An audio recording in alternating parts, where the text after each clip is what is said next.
Hi, this is David White with the 12th in our series that we call A Perfect Life, the human life story or human life actions of Jesus Christ as we find them in the 5th, 6th, 7th, 8th, and 9th or so chapters of Matthew in the Bible. Uh, Today we're looking at Scripture out of Beatitudes, the second Beatitude, Matthew 5:4. Blessed are they that mourn, for they shall be comforted.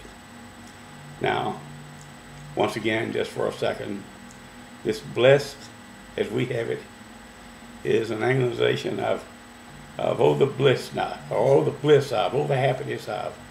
It's an exclamation. The word are is are. The Beatitudes all say blessed are. That means now, not something we have to wait for the distant future. Mourn means what it says. And I'll just jump off into the Beatitude here. For years and years, I read this Beatitude as a real gloomy type thing. And Lord, I didn't want no part of having something to mourn over. And it's true, or it has been true in my life, that there are a few occasions in life that will bring a man to his knees. I can identify three in my life that have just absolutely brought me to my knees, where nothing mattered except I just had to have some relief. And during those times, it's, convenient and easy to turn to a power greater than me, and to get honest about my hurt and maybe honest about any fault I may have had in the whole thing. Essentially, I'm saying to do an inventory on it. Now, during the really rough times, as we've just said, it's not hard. In fact, we were driven to do our mourning, our inventory, if you will. But on a daily basis, for most of us anyway, certainly for me, there are little bumps in the road, things that really don't amount to that much, except when I just go by them and don't give them any thought and don't inventory on how they affect me, and they pile up, and a little here and a little there and a little here and a little there, and they pile up and start leveling my emotional life out, where not only do I not feel the lows, I can't feel the highs either. Now, I want to point out here that there is a difference between mourning and whining. And I think any honest person knows the difference between the two, and certainly whining is feeling sorry for ourselves. It's not what Jesus had in mind here, and it's certainly not what I'm talking about. But just looking at the day-to-day things that the bumps in the road, I like to say, selling a house to move into another.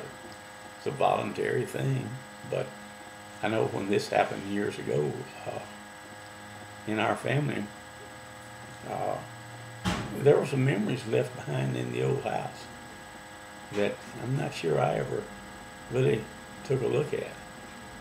A child going off to college. Certainly we raise them, or rear them, I guess is a preferable term, to one day go off to college or to go on their own. But yet there's a sadness for a lot of parents when this happens, and it needs to be looked at.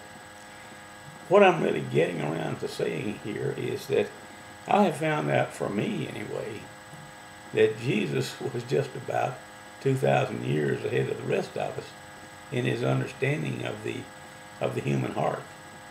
I'm told that modern psychiatry has, in relatively recent years, just come up with the necessity for uh, personal inventory and for reflection on life, or one's life, if you will.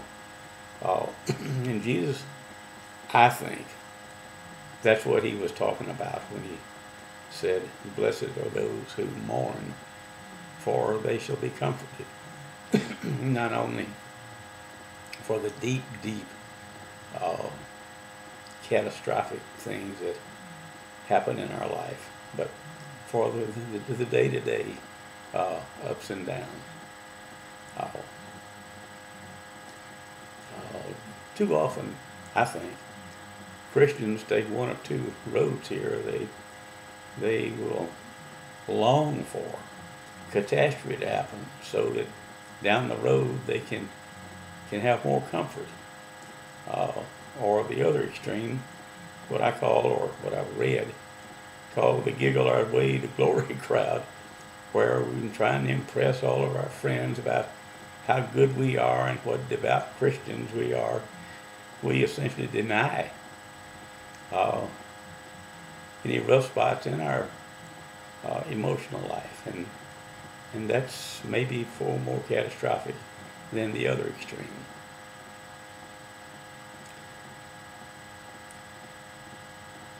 This week, a close childhood friend of mine crossed over, and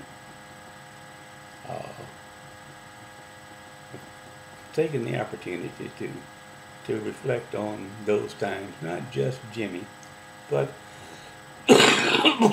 on those times in life that I miss. It was a simpler time. Life was slower. But Jimmy was one of those people who was just a joy to be around. And although I hadn't seen him in 35, maybe 40 years, in my mind's eye, he's still there.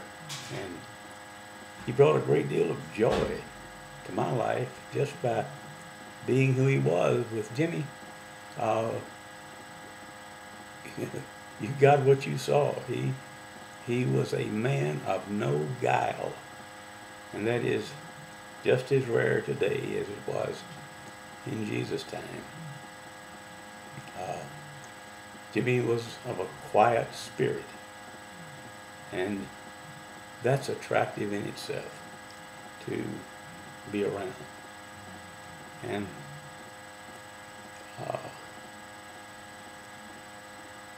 frankly, it's been a pleasure and a slight pain to to think about this former time this week, and to maybe some extent enjoy it and just let it go a little further.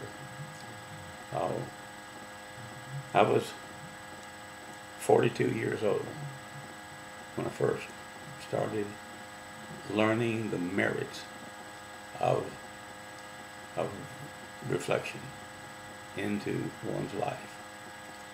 And it has yielded tremendous benefits in the way of comfort to me over of some 30 years now, 26, 27 years now.